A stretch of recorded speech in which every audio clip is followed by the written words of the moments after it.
An angry wife can be very confusing to her husband, mostly because he doesn't understand what's really going on in the moment. Anger is all he sees and hears and feels. He doesn't realize that she uses anger as a defensive strategy. She may not even realize it herself, but inside, something very different is happening in her heart and in her mind. It all goes back to how different a woman is from a man, a difference that goes way beyond the obvious physical differences to include personality traits. Let me explain. Dr. Jordan Peterson, well-known Canadian psychologist, has spoken often about research findings regarding the Big Five personality model. The five traits include openness, conscientiousness, extroversion, agreeableness, and neuroticism. Dr. Peterson notes that women, on the average, tend to score higher on agreeableness, which includes compassion, empathy, politeness, concern for others, and relationship maintenance. Men, on average, and only on an average, score somewhat lower on agreeableness and tend to be more competitive, confrontational, willing to engage in conflict, and less concerned about harmony when in pursuit of a goal. Women, on average, score higher in neuroticism. Now, that's a semi fancy, old fashioned word for negative emotionality. It simply means that women are more likely to experience anxiety, worry, self consciousness, sensitivity to rejection, emotional pain, and vulnerability to stress. He also notes that these tendencies emerge strongly around puberty. No big surprise there. Hormones, right?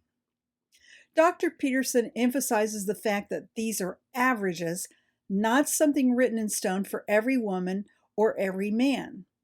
He's right, of course. There are too many individual differences to say anything for sure about anyone.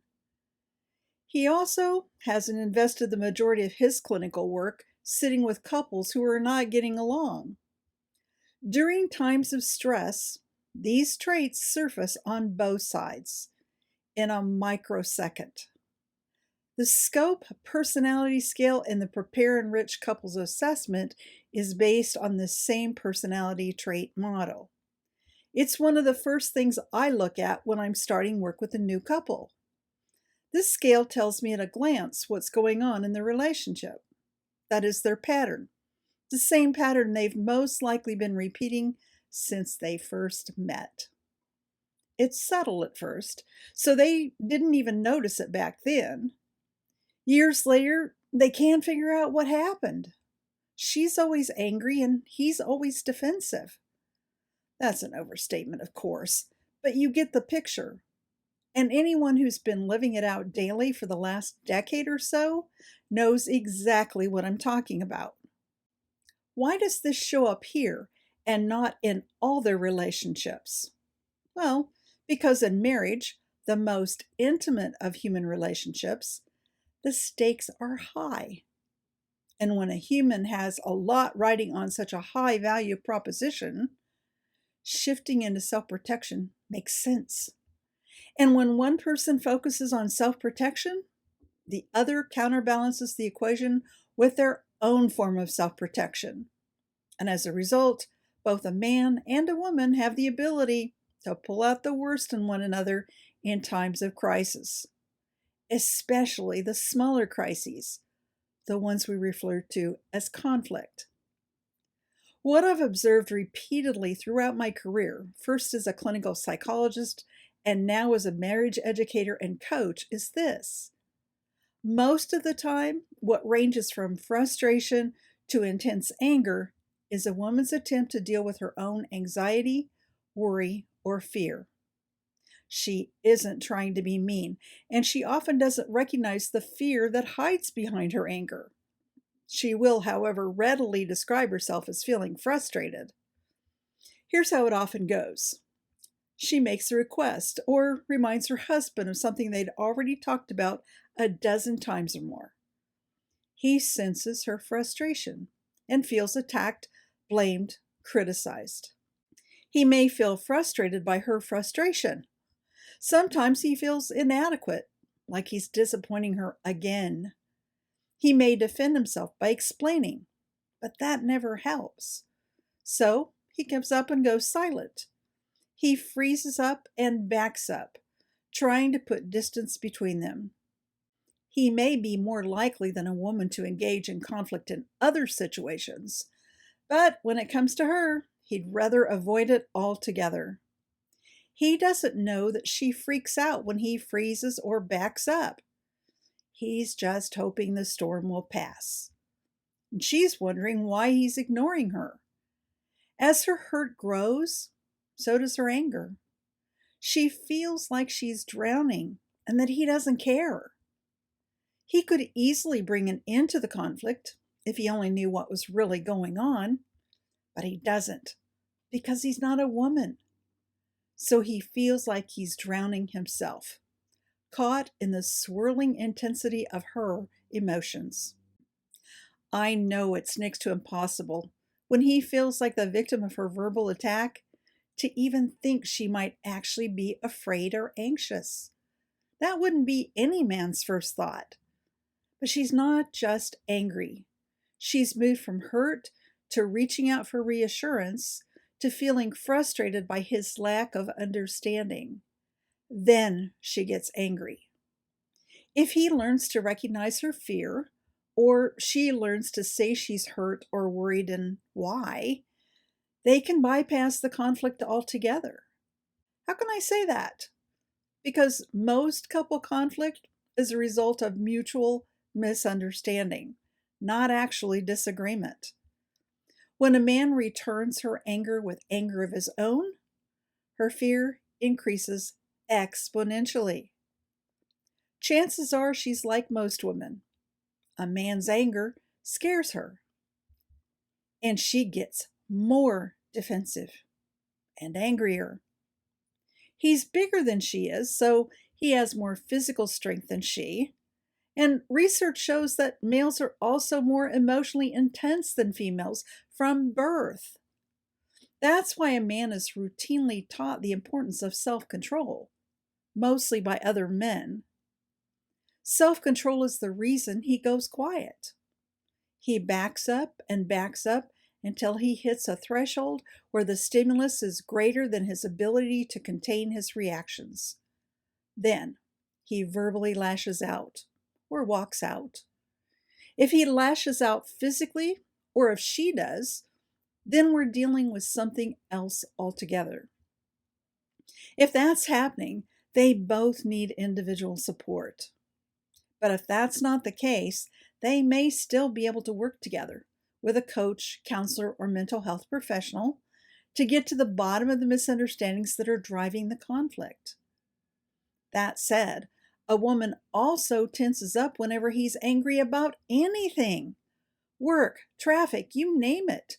His emotions, words, and behavior cause her pain, just as her emotions, words, and behavior cause him pain.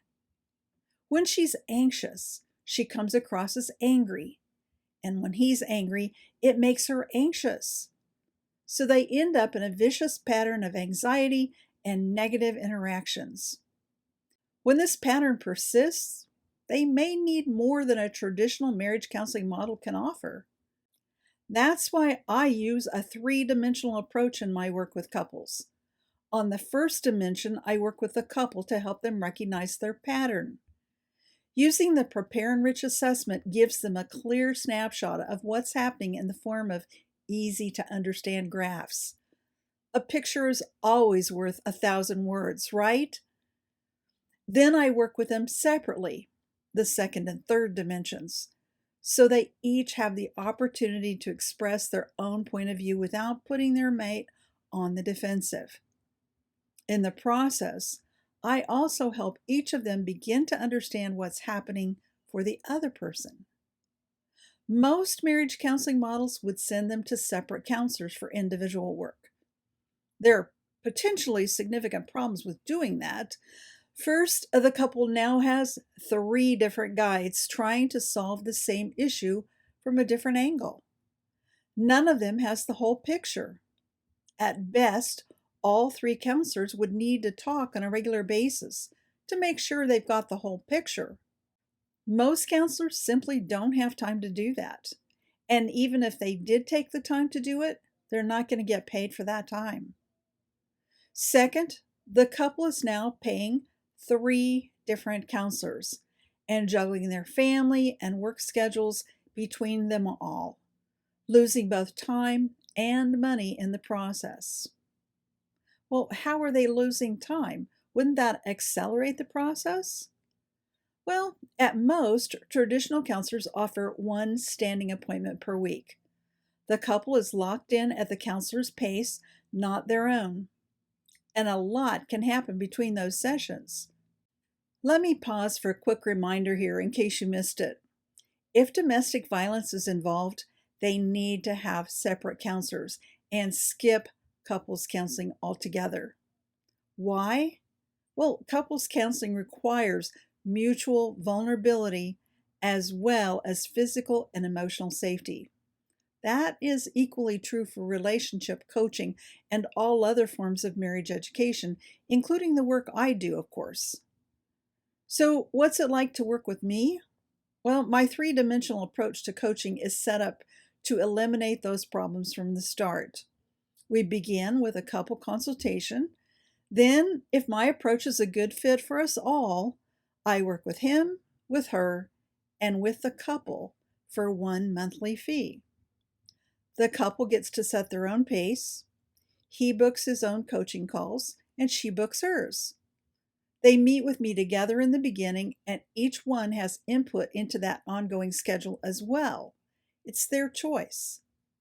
Between calls, they each have assignments and a private space to complete them online. Sometimes that assignment is to watch a particular video. Other times, it's a quiz or a writing assignment.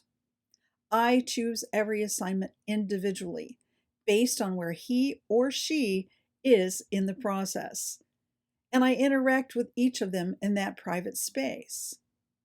For quick questions, they also have personal access to me through the Voxer app. In short, they each get maximum support as they learn and grow, individually and together. If that's something you're interested in, let's talk. I'll put the link in the description below. And if you're not ready to take that step, you're welcome to hang out with me here. Just be sure to subscribe so you don't miss anything, and I'll see you in the next video.